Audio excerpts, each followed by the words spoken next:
folks, my name is Emily Cherry, and I'm the Communications Director for the Episcopal Diocese of Virginia. My goal with today's mini-module is to help relieve social media anxiety for churches. Maybe you're trying to convince a vestry to go on Facebook.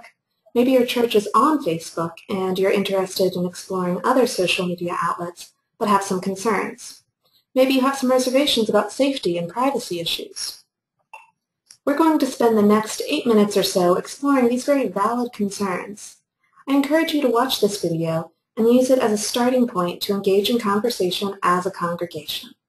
Be sure to check out the accompanying facilitator's handout for links on how-to documents, plus a short list of conversation starter questions as well. But first, I want to speak briefly about the benefit of having a social media presence in a church in general. Social media is an amazing tool for building community. It can take the church experience out of Sunday morning and bring it to your parishioners 7 days a week. It can also be a powerful tool for evangelism, discussion, and inspiration. And it's free. Never before in history have we had the opportunity to connect with the people in the pews at this level before. A study by the Barna Group in 2013 showed that 70% of churches use Facebook and 21% of churches use Twitter. And that was over a year ago. Just imagine the possibilities if this trend continues. So with those figures in mind, let's delve into a few of the most common anxieties when it comes to engaging in social media at the church level. Worry number 1, it's too complicated. For those who haven't used social media before, creating a church Facebook page or Twitter account can be a bit intimidating. Moreover, the prospect of tackling all of the different platforms out there, from Facebook to Twitter to Instagram to Pinterest to Tumblr, can be incredibly intimidating. That's why I recommend starting with one platform and taking your time. Facebook is usually an easy way to dip your toes into the social media pool if you're a complete neophyte. There are tons of step-by-step YouTube videos out there on how to create a Facebook page, and I'll recommend some of the better ones for you in the facilitator's handout. You don't have to be a social media expert on day one. You'll learn as you go along and test out different types of interaction and engagement to figure out what works best for you and your congregation. Getting involved in social media for the first time can be a bit experimental, so approach it with an open mind and a sense of adventure. Worry number 2, the people I'm trying to reach don't use social media. Depending on your congregation, it could very well be that your parishioners do not in fact use social media. I spoke with a leader from a small mission congregation with an average Sunday attendance of fewer than 10 people. Most of those 10 parishioners did not even own a computer, and in that particular instance, I advised the church leader that investing any significant amount of time in a social media strategy might not be helpful. But except in extreme cases like the one I just described, I think it's very important not to make assumptions about your congregation when it comes to social media. Have you asked them if they're on Facebook? You might be surprised by the answers you get. Furthermore, a social media presence is not just for the current members. Say you have a church, or as seen here, in this case a diocesan Facebook page. One of your parishioners comes to church on Sunday and loves the sermon. She snaps a picture, she posts it on Facebook along with a quote from that sermon. Then her friends see that interaction. Maybe they click through to find out what your church is all about. And you can actually encourage your parishioners to do just that.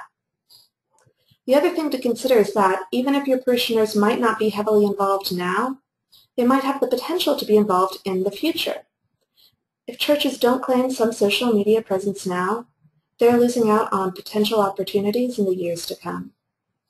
And while social media can be a helpful tool for your internal audience, the power it has when it comes to your external audience of folks who may be searching for a church home has loads of potential too. I heard countless stories of people in search finding their church home through social media. In this day and age, the church simply cannot afford not to have a social media presence. On to worry number 3. It's too much of a time investment. There are no two ways about it. If you want social media to work for you, it takes an investment of time. That's why it's important to strategize beforehand. Find 2 or 3 folks who would be willing to take control of the social media reins.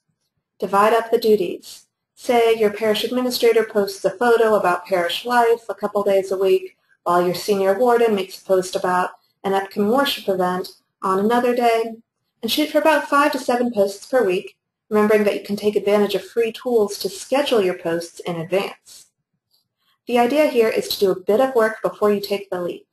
Create guidelines that all of your administrators can follow, and a schedule too, and make sure that one person is in charge of quality control.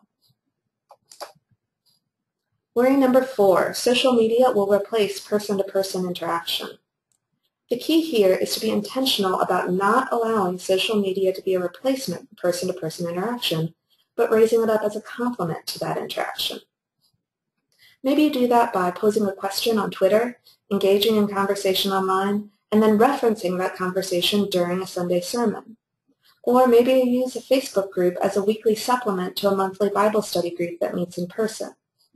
The options are vast when it comes to finding ways that social media can enhance your personal relationships in the church environment. Worry number 5. People will say inappropriate things or get into disagreements. I've got something of a newsflash for you, and that's that people are going to say inappropriate things or get into disagreements whether or not you have a Facebook page. The benefit of being on social media is that you can be a part of that conversation and be responsive. There's a difference, obviously, between disagreement in conversation and cruelty or inappropriate language. You can and should update the settings on your social media accounts so that you receive an email notification whenever someone comments on your page or tags you in a tweet, for example. For what it's worth, my experience with the diocesan social media outlets has been such that I've never had to delete a single inappropriate comment. There have been a few spam posts that I've removed, but other than that, the conversations have been helpful, constructive, and by and large positive, which is always a good thing. Worry number 6. We're concerned about sharing private information, particularly when it comes to minors. This is a healthy concern to have. Your congregation should decide in advance what information to post and in what manner, and make sure that policy is well advertised. At the diocesan level, for example, we require a parental permission form in order to publish photos of youth under the age of 18. We don't publish last names of children unless they are in a specific leadership role in the diocese. However, we do make exceptions for parental permission forms for children from a foreign country during an international mission trip. Others have worry about the intellectual property rights of the material they post on Facebook, either the material they create themselves or the material that they repost and share from other sources. Check out the facilitator's handout for some resources on copyright issues.